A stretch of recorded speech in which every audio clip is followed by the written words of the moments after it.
En la clase pasada mencioné que la astronomía llegó con la invención de la agricultura y cuando el hombre dejó de ser nómada. Sin embargo, existe la posibilidad de que la astronomía sea aún más antigua que esto. Las personas de la prehistoria debieron maravillarse del espectáculo que podían observar en aquellos cielos nocturnos rodeados de una gran oscuridad apenas aminorada y menoscabada por las fogatas y fuegos de nuestros lejanos ancestros en un mundo libre de la polución humana por la modernidad, de la contaminación lumínica que hoy en día nos impide disfrutar del cielo. Evidentemente, nuestros lejanos abuelos debieron sentir gran curiosidad por el sol, el objeto más luminoso del cielo. Era el que les permitía ver y además les brindaba protección. En segundo lugar, debieron llevar su atención a la luna, el segundo objeto más grande y luminoso del cielo. Después a las estrellas y al último debieron notar esas 5 estrellas que se comportaban de manera extraña, a diferencia del resto, que eran los planetas. Así, desde el Paleolítico Superior, que es el tercer y último periodo del Paleolítico, el cual marca el periodo más largo de la existencia humana desde hace 2.5 millones de años hasta hace unos 12.000, y que etimológicamente significa piedra antigua, la humanidad debió desarrollar ciertos conocimientos astronómicos muy básicos desde hace 50.000 o 40.000 años atrás. Anteriormente había hablado de la agricultura que marca el inicio de la civilización, pero el conocimiento de los movimientos cíclicos del Sol y la Luna debieron mostrar una utilidad a nuestros antepasados para la supervivencia de las tribus. Así aprendieron a predecir el instante en el que se producía la migración estacional de las especies animales que les servían de alimento. Se han encontrado huesos tallados mostrando secuencias de 28 o 29 puntos que probablemente representan las lunaciones, así como rocas talladas representando el Sol y las estrellas. A finales del Neolítico, que precede al Mesolítico, comenzaron a surgir las primeras culturas ampliamente organizadas, civilizaciones como la mesopotámica, quienes necesitaban precisar el clima para sus cultivos. En otras palabras, las estaciones del año que son consecuencia de sucesos astronómicos, y notaron los cambios climáticos y su relación con las posiciones del Sol y la Luna. Así comenzaron a construir alineaciones en piedra y estructuras de gran tamaño que indicaban y marcaban movimientos del Sol. El megalítico fue el periodo donde estas prácticas comenzaron, usando grandes bloques de piedra como los famosos dólmenes y menhires, megalitos que se vieron acompañados de rituales y ceremonias. El disco de Nebra, por ejemplo, es una de las evidencias más antiguas encontradas que representa la bóveda celeste hace unos 3.600 años aproximadamente. Este disco fue encontrado en Mittelberg, cerca de Nebra, en Alemania. Los planetas tienen cierta inclinación. Rotan sobre un eje inmóvil. Si observamos a Urano, está inclinado unos 98 grados. Y si tratas de visualizar el cómo gira Urano alrededor del Sol, notarás que la luz del Sol solo da en uno de los polos. Y tras avanzar 2/4 de su órbita, la luz dará solo en el ecuador. Y tras avanzar ahora 3/4 de su órbita, la luz solar llegará solo al otro polo. Y si observamos la Tierra, su inclinación es de solo 23 grados, por lo que durante su órbita alrededor del Sol, la luz solar llegará a mayor medida en el hemisferio norte en una época del transcurso de su traslación, siendo así el verano, y dado que el hemisferio sur recibe menos luz, pues será invierno.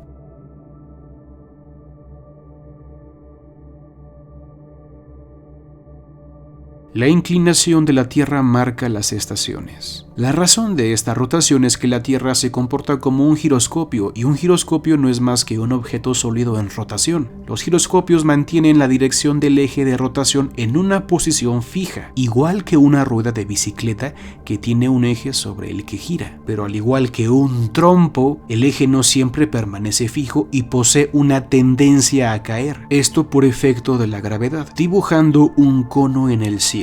La Tierra hace lo mismo al ser tirada por la gravedad del Sol, y el eje debería preceder. A ese movimiento justamente se le llama precesión. Puesto que la Tierra gira alrededor del Sol, las estrellas del cielo nocturno cambian por el cambio de lugar de la Tierra en su órbita. Los antiguos notaron esos cambios del Sol, la Luna, las estrellas, relacionados en consecuencia al cambio del clima, y esto propició la creación de un gran invento: los calendarios. Los calendarios sirvieron para organizar la vida de las culturas y las diversas civilizaciones antiguas. Los egipcios, por ejemplo, veían que 2 veces al año el río Nilo se desbordaba a consecuencia de lluvias torrenciales acumuladas en grandes lagos de África centro-oriental y también por el deshielo de los picos de las montañas de la región, todo causado por las estaciones del año. Así formaron un calendario dividido en 4 partes, cada parte con un periodo para cultivar cuando se desbordaba el Nilo y otro de sequía para comerciar y construir. Los calendarios estaban basados en fenómenos repetitivos y el cambio del clima era uno. Para los egipcios el año comenzaba cuando la estrella Sirio se veía mejor en el cielo, entre noviembre y febrero, considerando la latitud a la que Egipto se encuentra. Aquí es donde surge la astrología que conocemos en Occidente, la cual nació de los babilonios y los egipcios. Las raíces de la astrología como método de adivinación surgió de los calendarios agrícolas que predecían los cambios estacionales interpretando los cuerpos celestes. Para nuestros ancestros resultaba increíble que astrónomos sacerdotes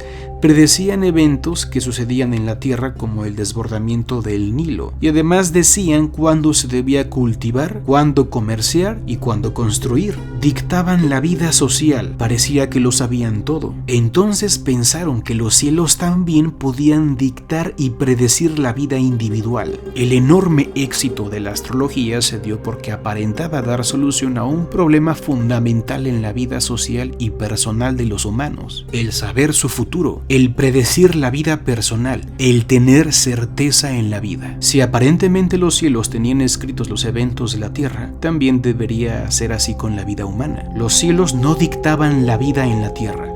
En realidad, eran los movimientos de la Tierra respecto al Sol que podían ser medidos en los cielos los que causaban esos cambios estacionales, lo que dio origen a los calendarios y a la organización social. Y quienes observaban los cielos y formaban los calendarios eran quienes dictaban la vida social y parecía que sabían demasiado o sabían todo.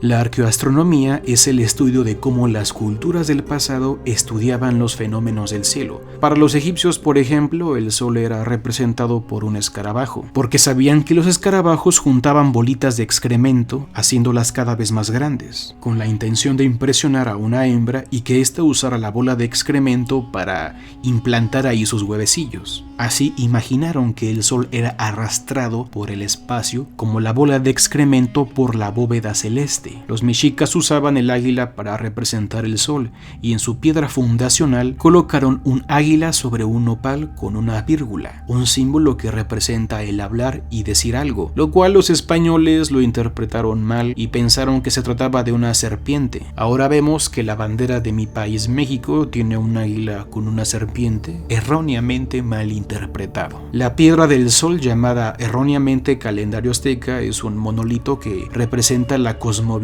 mexica, en la que se expresa cómo concebían el paso del tiempo nuestros antepasados. Y ahí aparecen muchos detalles de la bóveda celeste, detalles acerca de Venus, mencionados en el cuarto círculo o anillo del monolito. También se menciona a Marte, a Mercurio, a Saturno e incluso la Vía Láctea, en el quinto, sexto y séptimo círculo. Las culturas mesoamericanas observaban con detenimiento por dónde salía y se ocultaba el sol. Así usaron cerros como marcadores para construir calendarios, y donde no había cerros construían pirámides para marcar esas salidas en diferentes épocas del año. Y luego estos lugares se convertían en centros ceremoniales. En algunas ocasiones llegaban incluso a tallar sobre la roca para poder marcar esas salidas del sol. En el Códice Maya de Dresde podemos ver cómo los mayas les interesaba mucho el movimiento de Venus y se dieron cuenta que este pasaba a veces frente al sol como si fuera el equivalente de cuando la luna eclipsaba al sol, y fueron capaces de predecir cada cuándo sucedía este tránsito de Venus. La cuestión es que, dado la lejanía de Venus, este no podía tapar al sol como sí lo hace la luna cuando su órbita intersecciona la órbita solar en unos puntos llamados nodos lunares, haciendo los famosos eclipses. En este Códice de Dresde se predice una fecha especial donde se predice el tránsito de Venus, una para el 5 de junio del 2012. Aquella fecha que popularmente en la conspiranoia de mucha gente pensaban que los mayas habían predicho el fin del mundo, pero solo habían predicho la intersección de Venus con el Sol. Eran astrónomos muy capaces. La mayoría de los calendarios antiguos comenzaban en marzo por la primavera y terminaban en febrero al final del invierno. Los calendarios antiguos eran más coherentes respecto a las estaciones del año y no como ahora. En la clase pasada ya mencionamos algo sobre astronomía griega. Hablé del Almagesto de Ptolomeo, en el cual menciona a Hiparco de Nicea como el descubridor de la precesión de los equinoccios. También menciona sus dos libros, uno que habla sobre el desplazamiento de los puntos de los solsticios y equinoccios y el otro sobre la medida del año. Aunque comúnmente se presenta al astrónomo prusiano Nicolás Copérnico como la primera persona en proponer el modelo heliocéntrico, es decir, donde los planetas giran alrededor del Sol, fue en realidad Aristarco de Samos, hace casi 2300 años, el primero en proponer este modelo. Se desconoce cómo llegó a inferir esto, pero se sabe que fue el primero en proponer el heliocentrismo. Por desgracia, a pesar de estar en lo correcto, su hipótesis no trascendió. Los griegos fueron cruciales en el desarrollo de la astronomía y la ciencia en el mundo occidental. Otro grande de aquella época fue Eratóstenes, quien fue el primero en calcular la circunferencia de la Tierra de una manera muy precisa. Hace 2300 años se resolvió el problema de la forma de la Tierra, un cálculo que requiere unas matemáticas muy básicas, y a continuación les voy a mostrar cómo lo hizo. Y bueno, lo que estamos viendo aquí vendría siendo la circunferencia de la Tierra,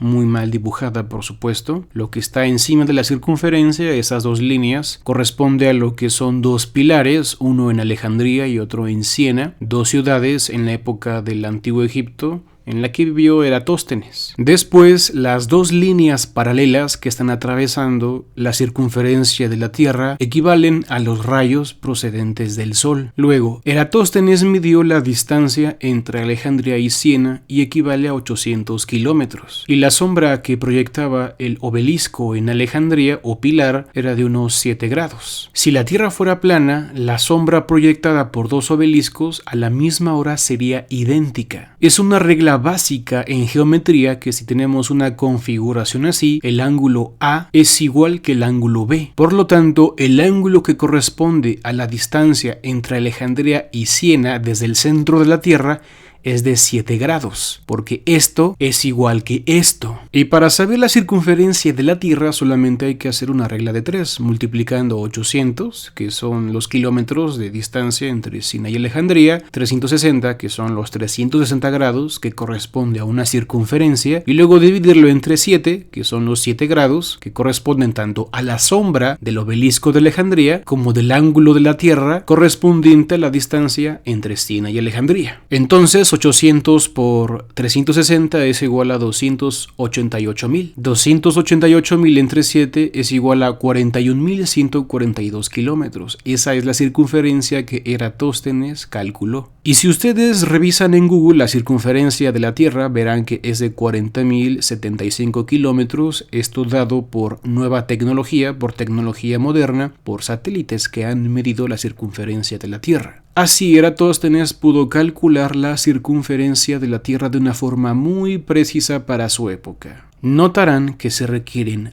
matemáticas muy básicas, aritmética y un poquito de geometría para saber la circunferencia de la Tierra. Por eso cualquiera que sabe un poco de matemáticas sabe que la Tierra no es plana y no se necesitan argumentos ni debates ridículos para contradecir y refutar las ridiculeces de quienes creen que la Tierra es plana. Esta segunda clase es un vistazo muy general a la astronomía antigua y arqueoastronomía para comenzar a conocerlas. Si quieren profundizar más en el tema, recomiendo los siguientes libros: Pirámides, Templos y Estrellas, Astronomía y Arqueología en el Egipto Antiguo; Las leyes del cielo, Astronomía y civilizaciones antiguas; Astronomía y diversidad cultural, todos obras de Juan Antonio Belmonte, profesor de astronomía del Instituto de Astrofísica de Canarias en España. Puedes dejar tus dudas y pensamientos en la caja de comentarios. Suscríbete para más ciencia. Gracias por ver este video y nos vemos en la próxima clase.